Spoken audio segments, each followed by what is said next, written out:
సర్వోన్నతుడును సర్వశక్తిమంతుడును జీవాధిపతి అయిన యేసుక్రీస్తు పరిశుద్ధ నామమున ఈ ఉదయకాల శుభములు మీకు తెలియజేస్తున్నాను.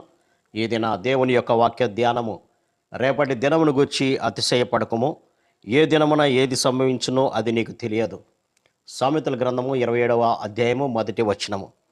చాలామంది యొక్క జీవితాలను గమనించినప్పుడైతే రేపటి దినాన లేదంటే రాబోయే కాలంలో మనము ఏమి చెయ్యాలి అనేటువంటివి ప్రణాళిక వేస్తూ ఉంటారు. వారి యొక్క జీవితాన్ని లేదంటే వారి యొక్క జీవాన్ని వారు ఉద్దేశించి ఆ విధమైనటువంటి ప్రణాళికను వేస్తూ ఉంటారు.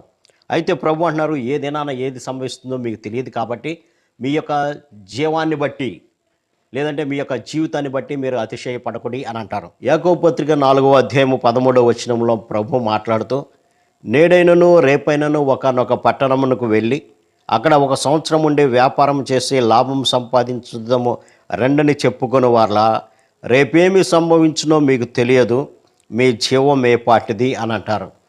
అవును, మన యొక్క జీవము అంతలో కనబడి అంతలో మాయమయ్యేటువంటి ఆవిరి లాంటిది.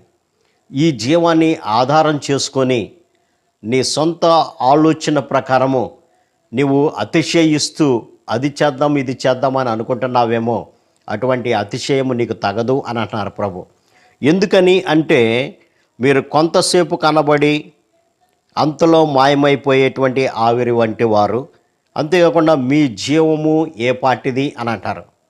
కాబట్టి మన యొక్క జీవితము ఏ క్షణాన ముగుస్తుందో, ఏ క్షణాన కొనసాగుతుందో మనకు తెలియదు. కాబట్టి మన యొక్క జీవం మీద ఆధారపడి మనం అతిశయించకూడదు. కానీ మనల్ని సృజించి తన యొక్క జీవాన్ని మనలో ఉంచినటువంటి యేసయ్యనందు అతిశయిస్తూ దినదినము ప్రభువా నాకొక మరొక రోజును ఇచ్చావు, నీకు కృతజ్ఞతలు అనేటువంటి స్థుతితో ఆ దినాన్ని ప్రారంభించాల్సినటువంటి అవసరత ఉందని ప్రభువు ఇక్కడ చెప్తున్నారు పిల్లరా. అందుకని ఇక్కడ అంటారు, కనుక ప్రభువు చిత్తమైతే మనము బ్రతికి ఉండి అది ఇది చేతమని చెప్పుకొనవలెను.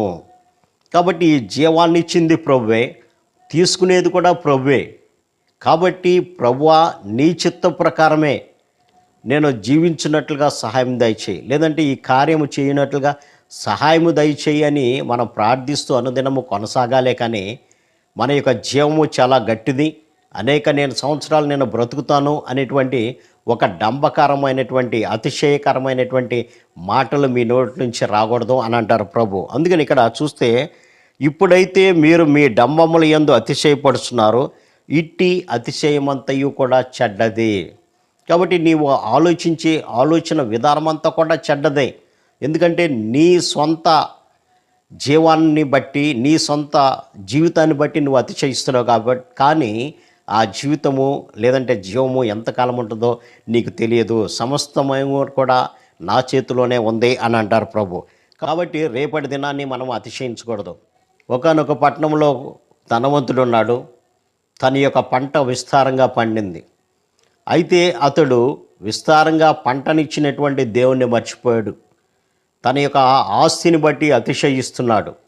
తన ప్రాణంతో అంటున్నాడు, నా ప్రాణమా, అనేక సంవత్సరాలకు సరిపడినటువంటి ఆస్తిని నీకు సంపాదించాను, లేదంటే పంటను నీకు సంపాదించాను, కాబట్టి తిను తాగు సుఖించు.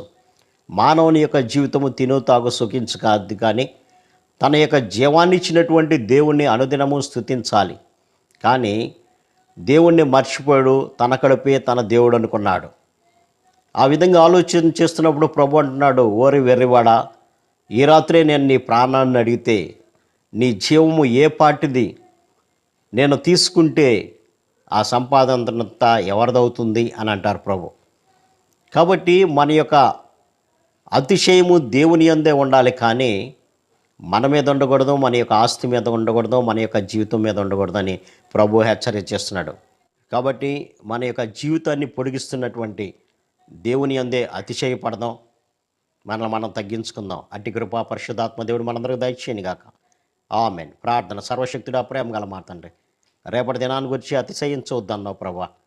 చాలామంది మేమేమో నాయనా రేపు అది చేద్దాం ఇది చేద్దాం అనేటువంటి అతిశయకరమైన మాటలు మాట్లాడుతున్నాం, కానీ మా జీవాన్ని పొడిగించి ఆ కార్యక్రమాన్ని నెరవేర్చగలిగినటువంటి మిమ్మలను మర్చిపోయేటువంటి స్థితిలో ఉంటున్నాను నాయన.